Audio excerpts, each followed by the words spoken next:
चौबीस अप्रैल सन 1961 Indian navy की flagship INS Mysore ने बंबई बंदरगाह पर लंगर डाला। जहाजी कंपनी के सदस्य कैप्टन केशव मानिक नाना भॉय बहुत खुश थे। 6 महीने की लंबी यात्रा के बाद आज वो घर लौट रहे थे, और वो भी तय तारीख से 1 हफ्ते पहले। नाना भॉय को बेसब्री थी अपनी पत्नी सोफिया और तीनों बच्चों से मिलने की।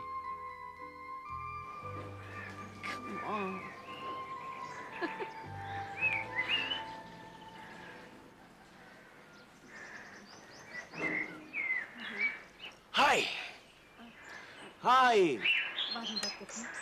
Hi hello. तो अगले हफ्ते? जी हाँ, मैं अगले हफ्ते आने वाला था, लेकिन जरा सा प्रॉब्लम हो गया।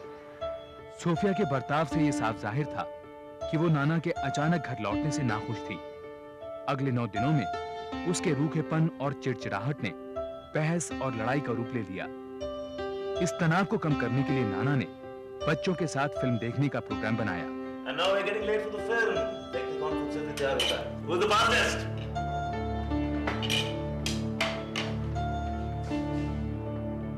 लेकिन इससे पहले कि वो फिल्म के लिए निकलते, सोफिया ने नाना को बताया कि अब वो किसी और से प्यार करने लगी है। कौन है ये आदमी? जो तुमने मुझे पिछले 10 साल में नहीं दिया, वो सब कुछ मुझे प्राण सलूजा ने 6 महीने में दे दिया। इतना प्यार, इतनी अटेंशन, इतना समय, सब कुछ दिया उसने मुझे।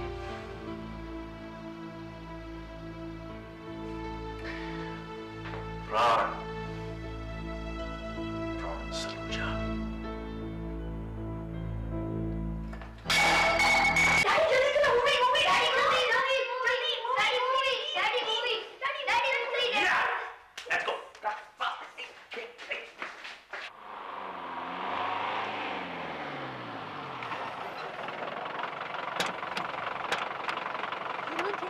वो दोनों हीरो से प्यार करती थी। फिर क्या? दोनों हीरो की फाइट। Keep quiet. जब देखो शोर मचाते रहते हैं। We shouldn't be watching such movies anyway. Daddy, आप फिल्म देखने चलेंगे? डॉगी की दवाइयाँ कौन लाएगा बेटा? और वैसे भी आपने मुझे सारी कहानी सुना दी। Anyway, enjoy yourself.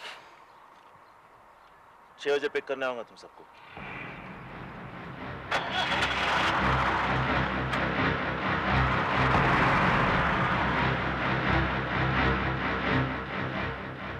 परेशान नाना ने आत्महत्या करने की ठान ली, लेकिन वो एक बार प्राण आहूजा से मिलकर ये पूछना चाहते थे कि क्या वो वाकई सोफिया से शादी करेगा।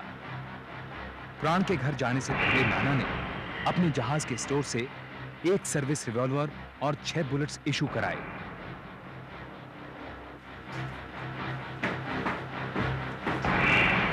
एक बंदूक है, सब प्रोफेशनल पर्सनल सेफ्टी।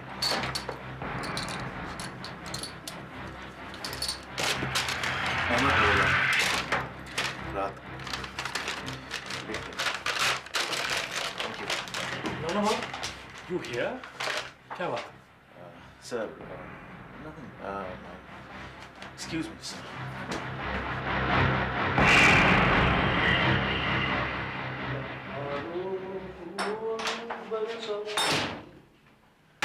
प्राण कहाँ है?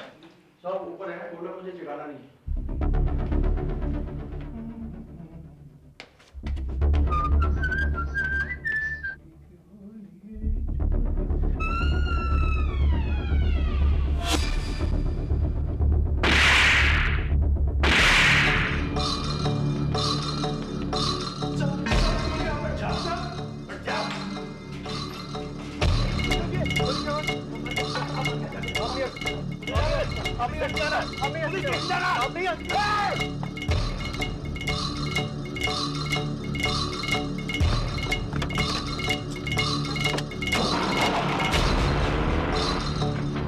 हादसे के बाद नाना ने अपने सीनियर कॉमोडोर नंदी को फोन किया।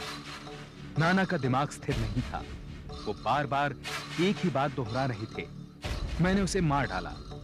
कॉमोडोर नंदी ने नाना को एक ही सलाह दी, आत्मसमर्पण, सरेंडर।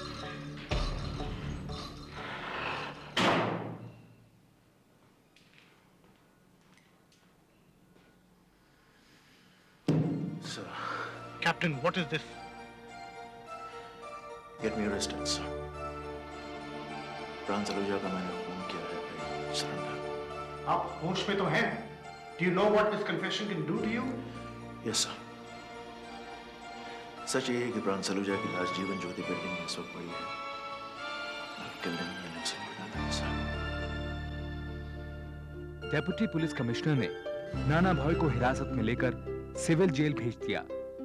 जल्दी ही नेवी की सिफारिश पर कोर्ट ने उन्हें नेवल बेस आईएनएस कुंजाली पर नौसेना की हिरासत में रखने की अनुमति दी। नाना भॉय पर इंडियन पीनल कोड की धारा 302 के तहत प्राण सलूजा की हत्या का आरोप था। सीमा की रक्षा में लगे सिपाही की पीठ पीछे उसकी पत्नी की बेवफाई की कहानी ने नाना भॉय को जनता का हीरो बना दिया। सुनवाई के पहले दिन कोर्ट के अहाते से लेकर फ्लोरा फाउंटेन तक हजारों लोगों की भीड़ थी। हवा में नाना भॉय जिंदाबाद के नारे गूंज रहे थे। केस शुरुआत से ही विवादों से घिरा था। सरकार ने नाना भॉय की रिक्वेस्ट पर उन्हें अपना केस लड़ने के लिए 17,000 रुपए दिए। इस बात पर लोकसभा में हंगामा मच गया। सरकार पर नाना भॉय की तरफदारी का आरोप था। इधर प्राण सलूजा के परिवार ने केस से अपनी दूरी बनाए रखी। उधर कोर्ट में नाना भॉय ने 9 सदस्यों की स्पेशल जूरी के सामने प्लीड किया, नॉट गिल्टी। मेम्बराने जूरी, प्रेस की रसीली सुर्खियों, शब्दों के जाल से बने भावनाओं को बहा देने वाले ये आर्टिकल्स,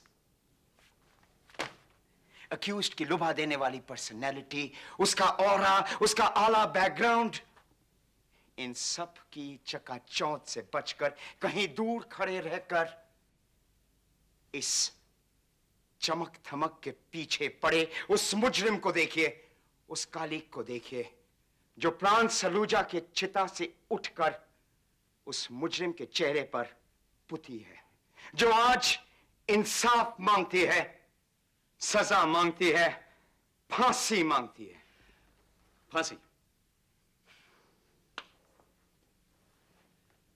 फांसी केवल मर्डर के केस में दी जाती है,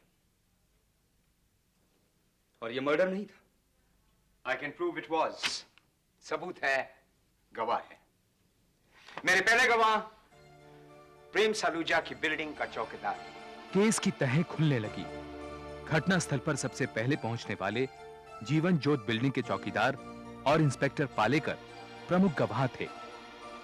इस बात में कोई शक नहीं था कि नाना भॉय प्राण सलूजा के घर एक लोडेड रिवॉल्वर लेकर गए थे। ना ही इस बात को ठुकराया जा सकता था कि हत्या के वक्त कमरे में नाना भॉय और प्राण सलूजा के अलावा कोई नहीं था। बहस का मुद्दा था हत्या की वजह। दरअसल यह case murder due to grave and sudden provocation का है।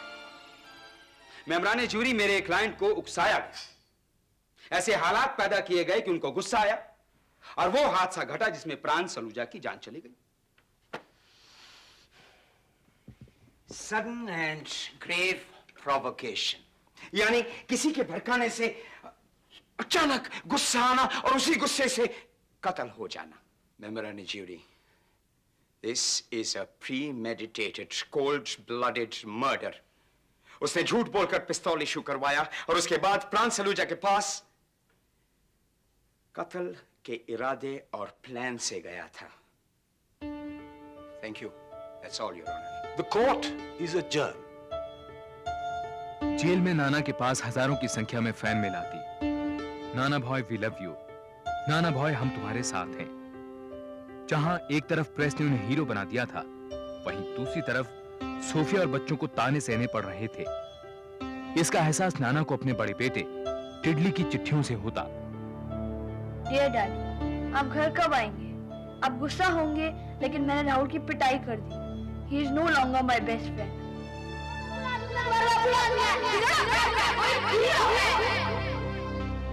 क्या आप सचमुच बुरे आदमी हैं? मैंने मम्मी से पूछा तो वो तो कुछ बोलती ही नहीं है। आपका टेडी।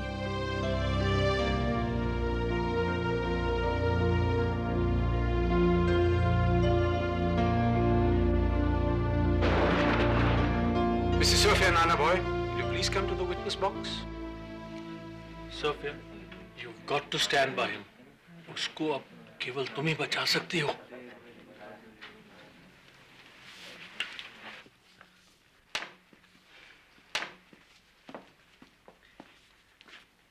मिसेज नाना भाई, क्या आप इन लेटर्स को पहचानती हैं? जी, किसने लिखे? प्राण सलूजा ने मुझे। क्या ये चिट्ठियां कहीं भी दर्शाती हैं कि प्राण सलूजा आपसे शादी करना चाहता था? जवाब दीजिए, जवाब दीजिए मिसेज नाना भाई। आपके जवाब पर किसी की जिंदगी का फैसला होगा। चिट्ठियों में शादी का कोई वादा नहीं किया गया है। सोफिया ने प्राण की चिट्ठियों का सहारा लेते हुए कहा कि उसे खुद नहीं मालूम था कि प्राण उससे शादी करेगा या नहीं। उसने कोर्ट को बताया कि वारदात के दिन नाना प्राण के घर कत्ल के इरादे से नहीं, बल्कि इसी सवाल का जवाब पाने के लिए गए थे।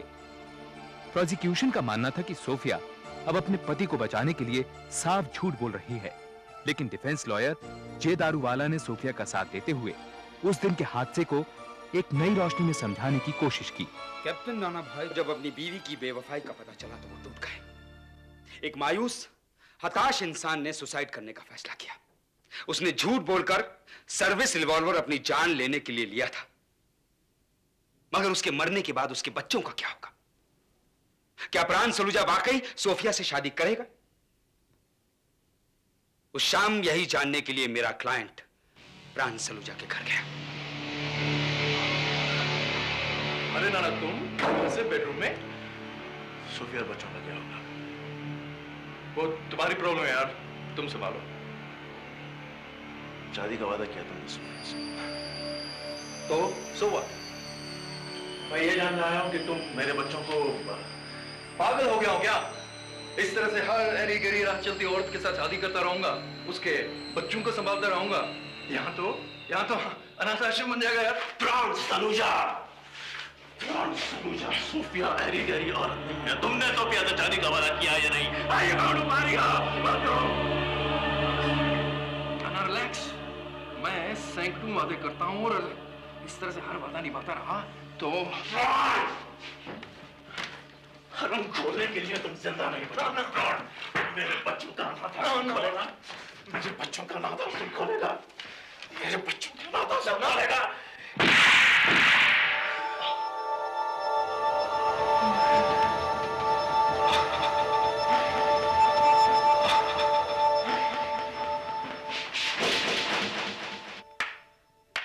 वाह जनाबे वाले, क्या उम्दा कहानी गढ़ी है। शब्दों की बेहतरीन इस्तेमाल से जज्बातों को क्या जगाया है, लेकिन ये सबूत नहीं है। प्रोसिक्यूशन लॉयर सौमित्र बोस के अनुसार हाथापाई की दलील में दम नहीं था। सरकारी क्रिमिनोलॉजिस्ट ने इस बात की पुष्टि की। उनके अनुसार नाना को गोली चलाने से पहले रिवॉल्वर का सेफ्टी कैच छुड़ाना पड़ा होगा, जो कि हाथापाई के दौरान मुमकिन नहीं था। इस दलील का सामना करने के लिए डिफेंस लॉयर दारूवाला ने कमोडोर नंदी को कोर्ट में पेश किया। कैप्टन नाना भॉय के सीनियर ऑफिसर उनकी अचूक निशानेबाजी के गवाह थे।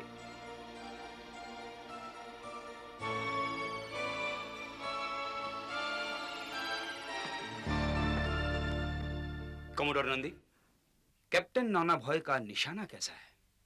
हमारे सबसे अच्छे निशानबाजों में से एक हैं वो। अगर प्राण सलूजा को मारना चाहते तो उनके जिस्म के एक एक ऑर्गन में गोलियां चुन चुन के अलग अलग मार सकते थे। प्राण सलूजा को जो गोलियां लगी, या तो कोई नए सीखे निशानबाज ने लगाई और या फिर हो सकता है एक हाथापाई में चल गई। Thank you commodore Nandi.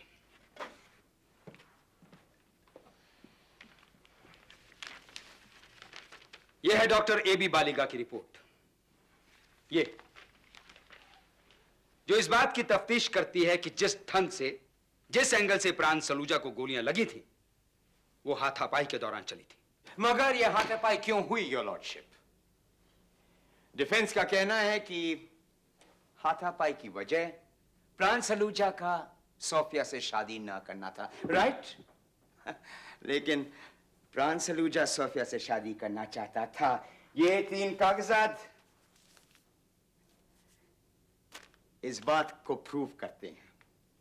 प्राण सलूजा की चिट्ठियां जो चीख कर कह रही है, सोफिया मुझसे शादी करो। सर, आपने मुझे ये बात बताई नहीं। सोफिया के चरित्र पे कोई आंच नहीं आनी चाहिए, चाहे कुछ भी हो जाए। कोर्ट में सबूत के तौर पर 26 प्रेम पत्र पेश किए गए, सोफिया के प्राण के नाम और प्राण के सोफिया के नाम। इन खतों में प्राण की प्रेमिकाओं की चिट्ठियां भी शामिल थीं। एक खत था पैन का, जिसकी प्राण से तथाकथित रूप से शादी हो चुकी थी। बड़े बच्चों पर अब कोई आंच नहीं आएगी। सारे इंतजाम मैंने कर दिए हैं, इंश्योरेंस, व्हाटएवर। और मेरा? समझदार हो, समझ जाओगी। मैंने कोर्ट में झूठ बोला था कि प्राण मुझसे शादी करना नहीं चाहता था। तुम रिहा होकर वापस आओगे, मेरा विश्वास है। विश्वास सोफिया, विश्वास कभी वापस नहीं आता। क्या अक्यूज्ड अपनी सफाई में कुछ कहना चाहेगा?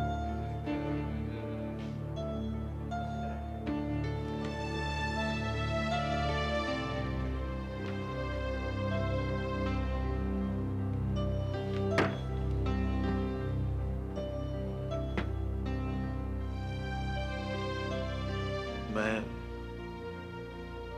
अपनी सारी जिंदगी दूसरों के लिए जिया हूं सर। देश के लिए, बच्चों के लिए, सोफिया के लिए। सोफिया की वजह से उस हाथापाई में तो क्या, अब भी अगर मेरी मौत हो जाती है तो मुझे कोई फर्क नहीं पड़ता है। I did this because I love her. I did this for her honor, sir. I did this for your honor, Sophia.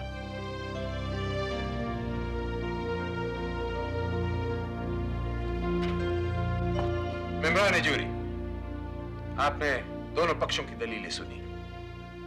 अब मैं आपको यह बताना चाहूंगा कि दफा 302 के तहत कत्ल की सजा मौत या उम्र कैद है, मगर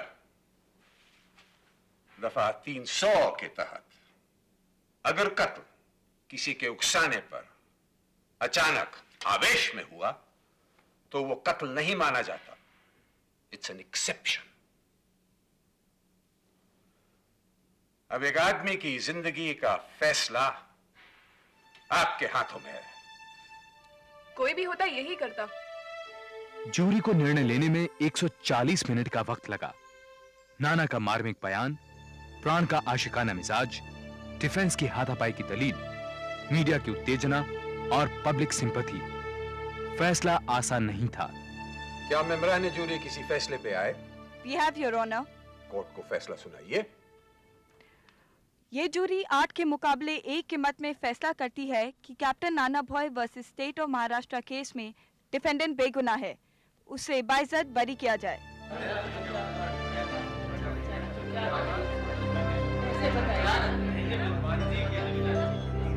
ऑर्डर, ऑर्डर, ऑर्डर! ये फैसला गलत है। जज्बात है, सबूत है, मजाक है, कानून नहीं। ये हरगिज नहीं होने दूंगा। I will not let a guilty man go scot-free. नाना भॉय कातिल है और उनको सजा मिलेगी। मैं इस केस को हाई कोर्ट की डिवीजन बेंच भेजता हूं।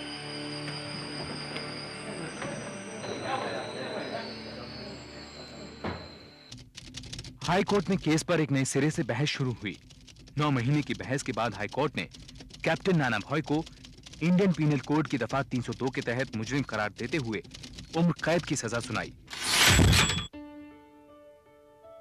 नाना भॉय ने सुप्रीम कोर्ट में अपील की, लेकिन सुप्रीम कोर्ट ने हाई कोर्ट का फैसला बरकरार रखते हुए उन्हें पूना जेल भेज दिया। सुप्रीम कोर्ट के फैसले पर पारसी कम्युनिटी और बंबई की जनता में तहलका मच गया। नेवी से भी इंसाफ की मांग तेज हो गई। अब नाना भॉय का मामला राष्ट्रपति को सुपुर्द कर दिया गया। 2 साल की जेल के बाद 1964 में राष्ट्रपति ने नाना भॉय को माफी दे दी।